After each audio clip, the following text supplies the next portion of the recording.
Exodus, where the empire strikes back. If you have been paying attention to society in any way, you may have heard of something called Star Wars. Star Wars has a movie in its franchise, the second one that comes out, called The Empire Strikes Back. What this implies is that something has already occurred. You see, in the first movie, we have all of these people kind of rebel against this difficult force that is evil, that is oppressing other people, that's destroying the universe, ruling it. And they overcome it, and there's a big celebration at the end. But in the second movie, it doesn't have a cheery ending. I'm sorry if there's any spoilers there for those who haven't seen a movie since the 1970s yet. But even here, learning things about themselves, where the hero learns that he is the son of the big bad guy, that even he is connected to this empire power and this dark side to doing things in the world. So as we look at Exodus today, what we're actually seeing is the second of a franchise. We're seeing the empire, this darkness, strike back. Just as it had begun to do, seemingly is overcome, now it's rearing its ugly head again. So a little background so that we know where we are in the story. So Exodus tells a larger story that we will mostly look through, and it's a story that connects to the rest of the Bible. There's a lot of Exodus that kind of goes through some laws and some rules. We're not going to go through that in detail. But Exodus is directly connected to Genesis.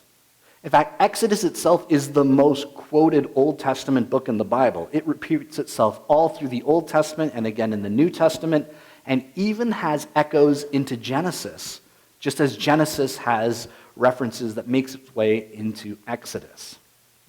It's a reminder too that this story occurs in the ancient Near East. It's written in a language we are not familiar with, in a culture that's very different than our own. And that's why when we read the Bible, our Bibles in English, we're always to be reminded that we should wrestle through that as a community, trying to better understand what it meant to them at the time and then what it means for us today. So the recap to get us where we are, right at the beginning we see God create. This is in Genesis. And almost immediately after creation, we see sin start to spiral out of control. And in Genesis, we see these Babylons, these empires, building large buildings up to the sky, oppressing people. This violence starts to spread. But then we see God's redemptive plan through Abraham and his family, who will then be named Abraham. And this Abraham has a way of trusting God, and God says, you're going to go to this place that's different, that's foreign from where you are, leaving your home in Babylon to go somewhere new. And I'm going to bless you. You're going to have tons and tons of children. But even in the Abraham story, he is told that his children will be under slavery in Egypt. But that's not for him to worry about. That happens later. There's some other weird things that happen in the Abraham story where he goes to Egypt and he befriends Pharaoh at that time by pretending like his wife isn't married to him. And it's a disturbing story, but it ends with Abraham getting very rich while he's there. He acquires lots of things while he's there. And the Pharaoh, in some ways, experiences some sort of judgment, or something happens, and he learns that this has been his friend's wife the whole time, and so he casts them out. Like, don't ever come back here, just take your stuff, you've brought trouble to my house. Please leave. That's a weird story in light of the Exodus, isn't it? And then we see Abraham's family, it expands, this promise of being a great nation so that they can be a light to the rest of the world, showing who God is. And in that story, we end up with Joseph. That's where there's a Technicolor Dreamcoat. There's a lot of singing and dancing. He is sold into slavery and ends up in Egypt. And there's a lot of the story showing how God is still faithful. God still works through Joseph. But there's a really strange and disturbing part. If you read all the way through Genesis, so in Genesis 47, it says that as Joseph has been put in charge of all of Egypt, essentially, because he's had these dreams, or the Pharaoh's had dreams that he's able to interpret, and there's this whole famine. There's not enough food. So he stores up food, he's ready for it. But then when the Egyptians run out of food, he makes them pay for it. When they run out of money, he takes all their land and puts them into servitude. He enslaves the Egyptian people to Pharaoh, and now Pharaoh owns all of the land. However, Joseph's ancestors, the ancestors of his father, they kind of avoid that slavery. And that brings us to Exodus. Exodus chapter 1, where we see the empire push back and what it means to live under the empire. So a couple of terms that are helpful just for us to know. Exodus is just a word that means the way out or the road out. In Exodus, it's the first time we see the word salvation. That's a word that we use all the time, but salvation is a word directly tied to Exodus. It means to rescue from danger. That there is danger that needs to be rescued from. Salvation. And this is also where we first encounter the word redemption in its fullness. In fact, redemption, and God will define God's self as the redeeming God, as the God who takes Israel out of slavery. And that's what redemption means. It means to set free from slavery, to buy back.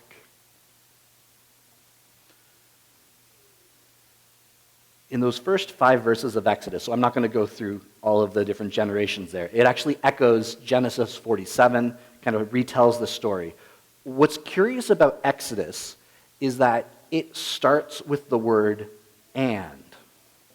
And I say that because these are good storytellers. And the reason it starts with and, as does Leviticus, as does Numbers, Deuteronomy doesn't, is that all of these books are tied together. So what's happened is you've read Genesis, and now you're seeing what happens in Exodus, very tied together. A quick note, too, is that Jacob, so we have Abraham, we have Isaac, and then we have Jacob. Jacob has these 12 kids. That's where we get the Technicolor Dreamcoat, Joseph. So Jacob has a new name that he gets in Genesis, and that new name is Israel. Whenever you see Israel, it's the children of Jacob. Jacob's name passed on. So now the children of Jacob are Israel. Okay, now let's look through chapter 1, verses 6 through 21. And I'll have some images here for us. Now Joseph and all his brothers and all that generation died, but the Israelites were exceedingly fruitful. They multiplied greatly, increased in numbers, and became so numerous that the land was filled with them.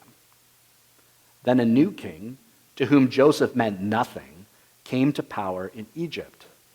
Look, he said to his people, the Israelites have become far too numerous for us. Come, we must deal shrewdly with them. Or they'll become even more numerous, and if war breaks out, they'll join our enemies, fight against us, and leave the country. So they put slave masters over them to oppress them with forced labor. And they built Pithom and Ramesses as stone cities for Pharaoh. But the more they were oppressed, the more they multiplied and spread. So the Egyptians came to dread the Israelites and worked them ruthlessly. The king of Egypt said to the Hebrew midwives, whose names were Shiphrah and Puah, when you are helping the Hebrew women during childbirth on the delivery stool, if you see that the baby's a boy, kill him. But if it's a girl, let her live. The midwives, however, feared God and did not do what the king of Egypt had told them to do. They let the boys live. Then the king of Egypt summoned the midwives and asked them, why have you done this? Why have you let the boys live? The midwives answered Pharaoh, Hebrew women are not like Egyptian women. They are vigorous and give birth before the midwives arrive. So God was kind to the midwives, and the people increased and became even more numerous. And because the midwives feared God, he gave them families of their own. Then Pharaoh gave this order to all his people, Every Hebrew boy that is born you must throw into the Nile, but let every girl live. Okay.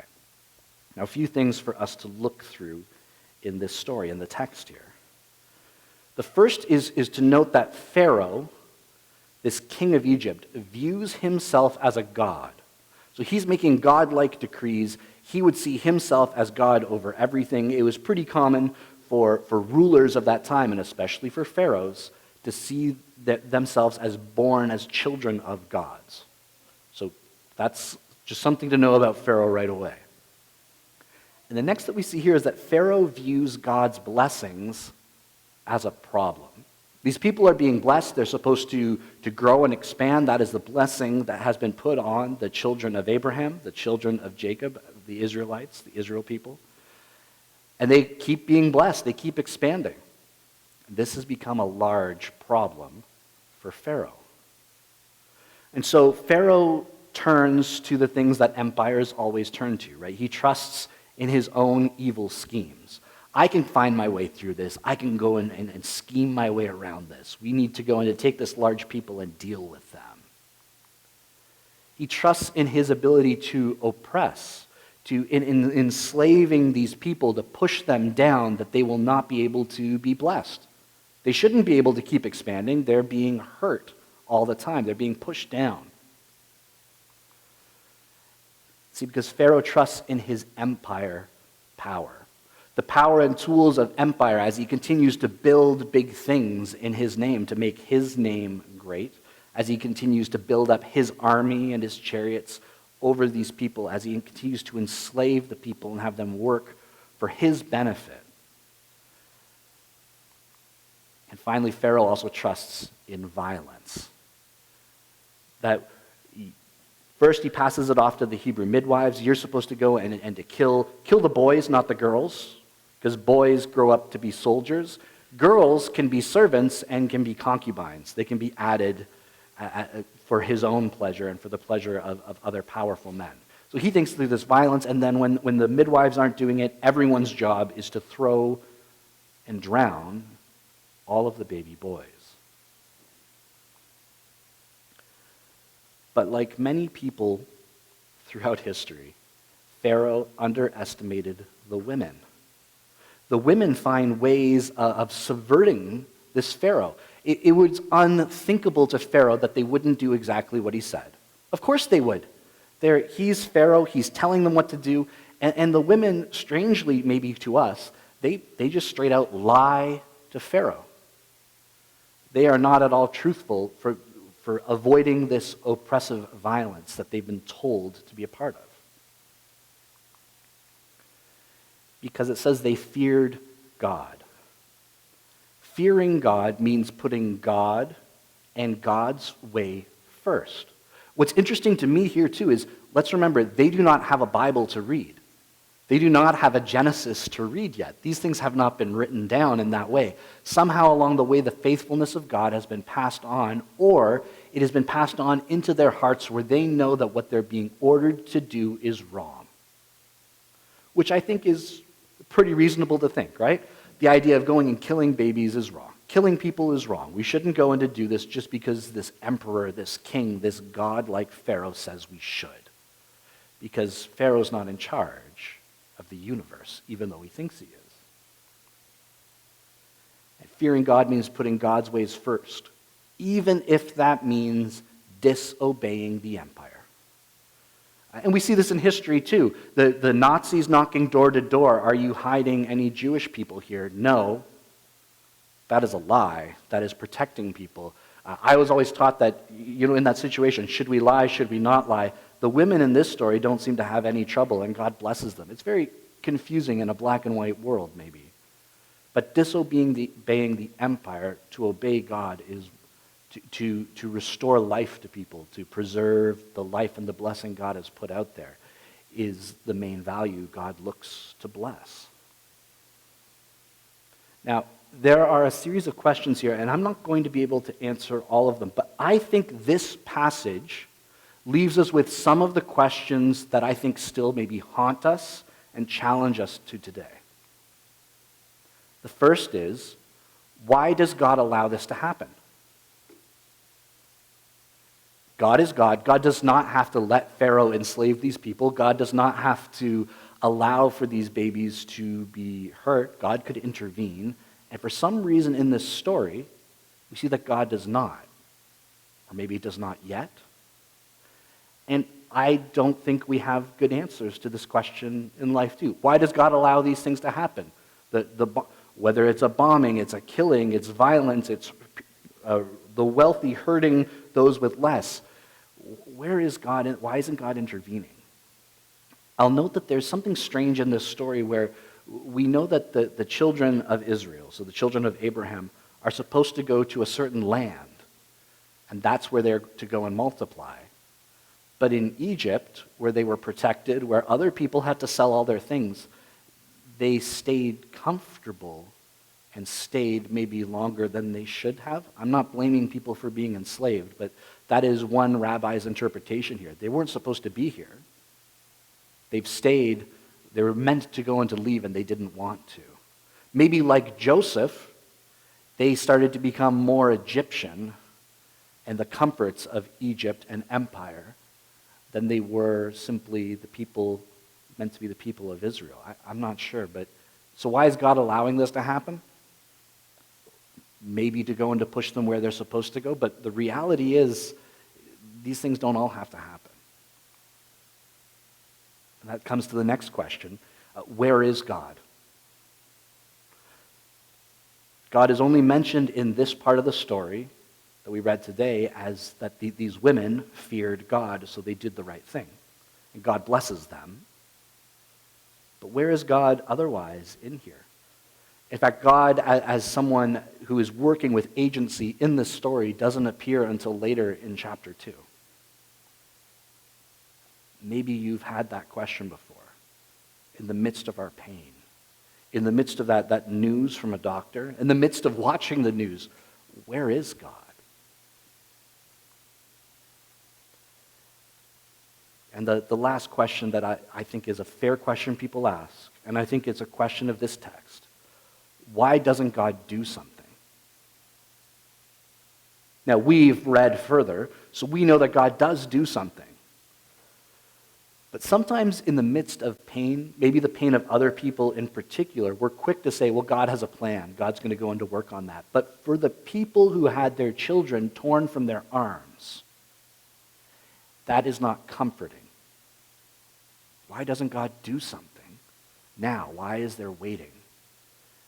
In this, we don't have easy answers. We are unsure. While trusting that God is good and God acts on behalf of God's people, there are times where it feels like that's just not quite happening yet. So those are questions I hope we continue to wrestle with and don't give easy answers to. So what does then this story, those questions, what does that mean for us today? Well, the first question we're left with is, how can we resist the empire? Because that's what those women do. These unexpected people, in a time where Pharaoh's only thinking about the boys, he misses that the midwives are able to scheme on their own and do things in a way that completely subverts his rule. So in what ways can we resist those evil ways of empire that continues to hurt other people in ways that God does not approve of, which are most ways other people get hurt, right? How can we be like those Hebrew women and put God first? What does it look like for us to actually be salt and light of the earth in such a way that our neighbors are blessed by it? Right? There's a quote I have up here. It says, Jesus was a liberator of the oppressed, not a mascot for the powerful.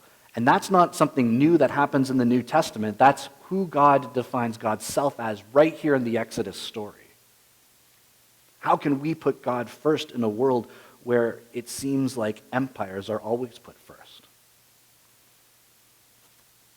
How can we be like those Hebrew women and be prepared? They were prepared to act in a way that at that moment they were acting in the interest of God instead of their best interests, right? Because they were putting their lives on the line to do this, to save other lives. In some ways, being a part of the kingdom of God is recognizing that we are part of a rebellion. We are part of a rebellion against the forces of evil that have twisted our world. The forces of sin that have twisted that which is good and made it bad.